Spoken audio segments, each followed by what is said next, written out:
வணக்கம், நான் doctor Sudha from JP hospital Coimbatore.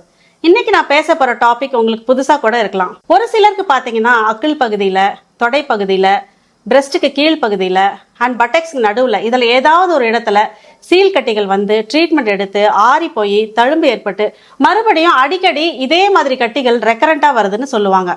இது ஹைட்ரடினைட்டிஸ் சப்பரேட்டிவா அப்படிங்கிற கிரானிக்கான ஸ்கின் இன்ஃப்ளமேஷனா கூட இருக்கலாம். இந்த ஹெச்எஸ் எதனால வருதுன்னா ஹேர் ஃபாலிகல்ஸ் பிளாக் ஆகிறதுனால வருது. இது ஒரு ஆட்டோ இன்ஃப்ளமேட்டரி கண்டிஷன். அப்படின்னா நம்ம உடம்புல இன்னேட் இம்யூனிட்டி சிஸ்டம் ஆக்டிவேட் ஆகிறதுனால இது ஏற்படுது.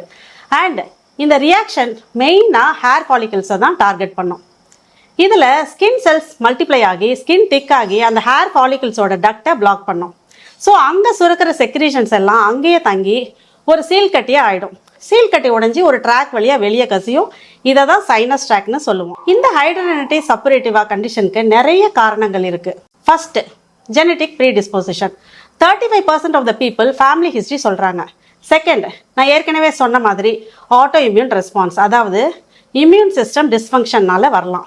தேர்டு, ஹார்மோனல் இம்பேலன்ஸ்னால வரலாம். பியூபர்ட்டி ஆர் மெனபாஸ் டைமில் வரும். Fourth, obesity. இதில் தோலோட தோல் உராய்ந்து ஃப்ரிக்ஷன் ஏற்படுறதுனால உடல் பருமனாக இருக்கிறவங்களுக்கு அதிகமாக வர்றதை பார்க்குறோம். ஃபிஃப்த்து, ஸ்மோக்கிங் பண்ணுறவங்களுக்கு வரலாம். அண்ட் லாஸ்ட்டாக என்விரான்மெண்டல் ஃபேக்டர்ஸ்னாலையும் ஹெச்எஸ் வர வாய்ப்பு இருக்குது. ஸோ இந்த ஹெச்எஸ்னால வர கஷ்டங்கள் என்னென்னு தெரியுமா? அக்கிள் பகுதியில் இருக்க கட்டியோட வீட்டை விட்டு வெளியே போக முடியாது. சம்டைம்ஸ் அந்த கட்டியிலேருந்து ரத்தம் மற்றும் சீல் கசிஞ்சுக்கிட்டு இருந்தால் மிகவும் அன்கம்ஃபர்டபுளாக ஃபீல் பண்ணுவாங்க.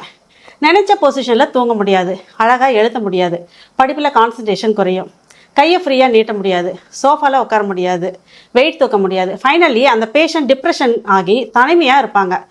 செல்ஃப் ஐசோலேட் ஆகி சூசைட் அட்டம்ப்ட்டுக்கு கூட தள்ளப்படுவாங்க. ஸோ இந்த மாதிரி சீல் கட்டிகள் வந்தால் டாக்டரை போய் கன்சல்ட் பண்ணுங்கள். உங்கள் ஹிஸ்ட்ரியை வச்சே உங்கள் டாக்டர்ஸ் கரெக்டாக டயக்னோஸ் செஞ்சு ட்ரீட்மெண்ட் கொடுத்துருவாங்க. சம்டைம்ஸ் அல்ட்ராசவுண்ட் ஸ்கேன் செஞ்சு அந்த கட்டி ஸ்கின்ல இருந்து எவ்வளோ டீப்பாக போகுது அண்ட் சீலோட வால்யூம் எத்தனை எம்எல் இருக்குது இதெல்லாம் பார்த்து சொல்லிடுவாங்க ஸ்கேனில். ஸோ தட் இந்த இன்ஃபர்மேஷன்ஸ் வந்து ட்ரீட்மெண்ட்க்கு ரொம்ப யூஸ்ஃபுல்லாக இருக்கும். ஸோ அந்த ஹெச்எஸ் வேர்சன் ஆகாமல் தடுப்பதற்கு வழிமுறைகள் என்னென்னா பார்க்கலாம். ஃபர்ஸ்ட், லூஸ் ஃபிட்டிங் ட்ரெஸ்ஸஸ் போடணும். அதாவது அந்த இரிட்டேட்டட் ஏரியாவை அந்த ஸ்கின் ரப் பண்ணாத மாதிரி லூஸாக ட்ரெஸ் போடணும். ஸ்கின்னை சூதனங்காக வச்சுக்கிறதுக்கு அலோவேரா ஆயின்மெண்ட் போடலாம். ஸ்டீம் பாத்து, ஹாட் வாட்டர் பாத் எடுக்கலாம். அந்த அஃபெக்டட் ஏரியாவை வார்ம் க்ளாத் வச்சு கவர் பண்ணலாம். அடுத்தது, உணவில் பார்த்தீங்கன்னா ஆன்டி இன்ஃப்ளமேட்டரி ஃபுட்ஸ் எடுத்துக்கலாம். அதாவது foods rich in zinc, vitamin C எடுத்துக்கலாம். ஈஸ்ட் ஃப்ரீ டயட் எடுக்கணும். ஹெச்எஸ் இருக்க பேஷண்ட்ஸ்க்கு ஈஸ்ட் ரிச் ஃபுட் கொடுத்தப்போ இந்த கட்டிகள் அதிகமானதை கண்டுபிடிச்சிருக்காங்க.